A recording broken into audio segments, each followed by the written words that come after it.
Race Online 2012 is the campaign that I started a couple of years ago to try and encourage as many people as possible online by the Olympics. I set myself this crazy ambition for two reasons. Personally, I've now met so many people who've told me that the internet has changed their lives that I feel very strongly it's incredibly important that we give as many people as possible that opportunity to get more education, more employment, more skills generally for their lives. But also for UK PLC, it's pretty important. We did some work with PwC a couple of years ago that said that if you got the then 10 million people who've never been online to use the internet, there's about 22 billion of value to the UK. So the stakes feel quite high, both kind of at an individual level, but also at a macro level. Compared to other countries, we're doing pretty well. We have good levels of digital engagement in government compared to lots of countries. Countries that are always cited as examples are Singapore, South Korea, Japan, where they have put technology at the heart of some of the public service design, and Canada also has done some interesting things. But I think the UK now has a really, really bright bunch of talented people focusing on this in government.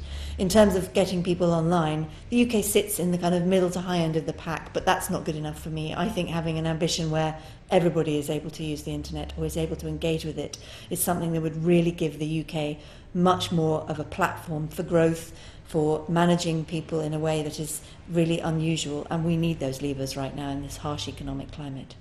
Government's doing a lot to help us at Race Online 2012.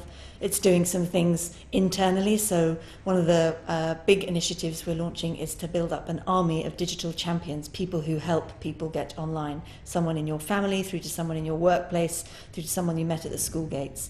And we've got commitment from Job Centre Plus that all of their assistants will help become digital champions. We've also got a big commitment that people in departments will be encouraged to come and volunteer and help us. But also at a macro level, government's being bold and taking on board the recommendations that I made when I did a review of all government websites, where I suggested that government should become digital by default.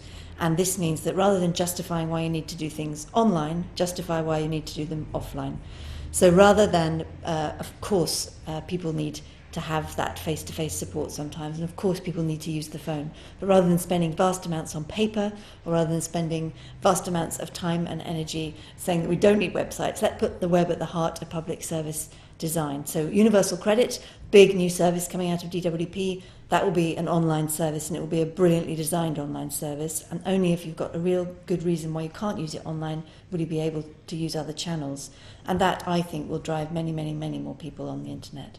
One of the services that government has delivered well online is the census. I was a bit frustrated because I know how much the paper version of it costs, and I think we should have used it as an opportunity to drive many millions more online and use that money to really create a proper education and engagement with the internet. But it was a great service, and I hope that next time we can do it as an online service. I'm still ambitious that we can get a lot more people online by the Olympics, and I mean many millions more. There are 8.7 million adults that have never used the internet, and I'd like to see that number halved at least by next summer. But I'm hoping there's also a lot of sustainability in all the projects that we're running. The digital champions should continue beyond us, the partner network that we've created, the brilliant statistics that ONS will keep giving out will make the pressure continue to be there from government. So I think hopefully the activity will continue just in case a few people have escaped us. Yeah, I've been working quite a lot on digital government as part of my remit as digital champion, and I think there's a number of different reasons why it's important. The first part is kind of internally in government. So I sit now on this slightly terrifyingly titled Efficiency and Reform Board, and they are managing the £40 billion worth of savings coming out of central government, not frontline services, but the actual machinery of government. Now, clearly, you're going to be very unlikely to be able to get that scale of saving out unless you start using electronic communications, electronic delivery of services much more effectively. But there's also, for us, the end user, people shop online, they look for work online, they watch the iPlayer online, but the government experience is still pretty ropey. DirectGov has done a good job, but it's certainly, I think it would say itself, not the gold standard of how to collect your benefits, look for information. So I think it's very important as well for modern government for the next century to also offer us great online experiences. Government at the moment is very interested in open data. It was an initiative started by the previous administration but continues now. And I think the trend, certainly from the US and the UK, out towards other countries in the world is to free up as much government data as possible. We're leading the world in some of the things we've done. You know, the Crime Map site, when that went live, I think it immediately crashed. People looking to see and hold the police to account about crime in their area, and that was a big success. I think government would cite that as a big success. Certainly everybody I talk to that I work with in government and technology, there's a huge strand of their work around openness, transparency and accountability. We haven't yet quite gone to the level that the US did with their budget. I think there's still room to manoeuvre there. The US allowed any individual to go into the budget, into any line item, and see the person who is accountable for that line item in government. Now that's kind of interesting in terms of accountability and in terms of really switching the relationship with the citizen. So we've done some really world-leading stuff. The US has done some world-leading stuff, but this is an issue that is really at the heart of how government's thinking about technology. I think it's a really exciting time for the communication of statistics for many, many different reasons. Firstly, because you can just have a lot more access to data and from a lot more different places. So me as a non-statistician, just with a love of statistics and statisticians, really feel that there are so many different ways that you can drill down on things, understand about things, and have more accountability, not just for government, but for corporations that you interact with or your own personal life as well.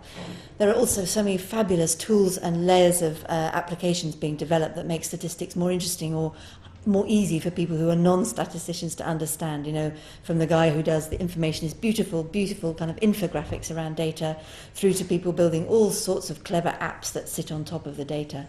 So I think it's a great time to be a statistician. I think data is something that's a common theme across all organisations right now. I sit on the board of Marks & Spencer and at Channel 4, and both those organisations, very different kinds of businesses, are putting data at the heart of how they reinvent themselves in the future. So it's not just government, I think it's the commercial sector as well. And that to me is kind of the next phase of the internet, taking all this data and making it really useful. My one message to statisticians would be, you may think you've got nothing to contribute to all of this, but that's just not true. Everybody can do something to help get more people online, and I believe we'll all be better off when we have a more connected UK.